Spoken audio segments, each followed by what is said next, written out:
بسم الله الرحمن الرحیم. تابع گاما. تابع گاما یکی از توابع غیر مقدماتی است که آن را تابع فاکتوریل نیز می‌نامند. تابع گاما را ما معمولا در معادلات دیفرانسیل معرفی می‌کنیم به عنوان یک تابع غیر مقدماتی. منتها ارتباط پیدا می‌کنه به مطالب مقطع متوسطه و دانش آموزان دبیرستانی که با تابع فاکتوریل هم آشنایی دارند. گاهی اوقات ممکنه سوال بر دانش آموز پیش بیاد که آیا تابع فاکتوریل فقط مختص اعداد طبیعی است یا اعداد غیر طبیعی نیز تابع فاکتوریل شامل حالشون میشه. این تابع برای x های مثبت توسط یک انتگرال غیر عادی و برای x های منفی غیر صحیح توسط یک فرمول بازگشتی تعریف میشه.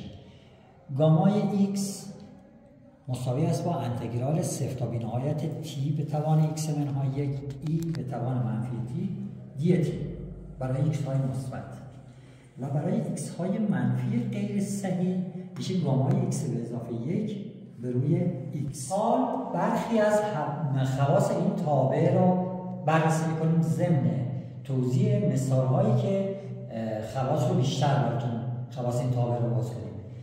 خواص این تابع اولین خاصیتی که داره گامای 1 برابر با 1 گامای 1 دوم میشه رادیکال پی. گامای x به اضافه 1 میشه x گامای x برای x های مثبت دقت کنید.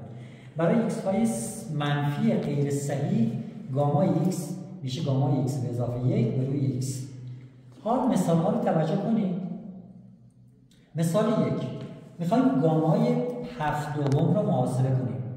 خب می‌دونیم 7 دوم یه عدد مثبته. شما رو دقت کنید در همین فرمول شماره 2 که من خاصیت شماره 2 که از تابع گاما گفتم گامای x به اضافه 1 شد x گامای x. پس گامای 7 دوم میشه 5 دوم گامای 5 دوم. اینجا x به اضافه 1 مون که 7 دوم باشه طبیعتا x مون میشه 5 دوم. حالا با همین شکل ادامه میدیم. حالا گامای 5 دوم میشه 3 دوم گامای 3 دوم. این 5 دوم رو هم از اول داشتیم مساوی است. حالا گامای 3 دوم خب طبق همین فرمول میشه گامای 1 دوم گامای 1 دوم. پس میشه 5 دوم ضرب در 3 دوم ضرب در 1 دوم رو در گامای 1 دوم. و در اولین خاصیتی که از این تابع گفتیم گامای 1 دوم هم داشتیم رادیکال پی. پس اگه ضرب کنیم 5 3 تا 15 هشتم رادیکال پی میشه گامای 7 دوم. حالا مثال 2 را توجه کنید. گامای منفی 7 دوم را ما می‌خوایم محاسبه کنیم. توجه کنید در دومین خاصیتی که از این تابع گاما گفتیم برای اعداد منفی غیر صحیح گامای x میشه گامای x به اضافه 1 به روی x. پس گامای منفی 7 دوم میشه گامای منفی 5 دوم یعنی گامای x به اضافه 1 منفی 5 دوم منفی 7 دوم به اضافه 1 میشه منفی 5 دوم. میشه گامای منفی 5 دوم به روی منفی 7 دوم. حال گامای منفی 5 دوم به همین شکل میشه گامای منفی 3 دوم به روی منفی 7 دوم ضرب در منفی 5 دوم. باز گامای منفی 3 دوم همینجور میشه گامای منفی 1 دوم به روی منفی 7 دوم ضرب در منفی 5 دوم در منفی 3 دوم.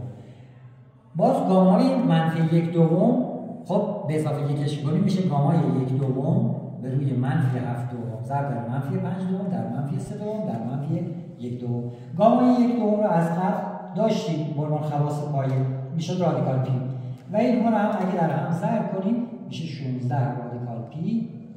طریق توجه کنیم در این مثال حالا بیشتر متوجه دانش آموزان مقطع متوسطه و دبیرستان هم میشه.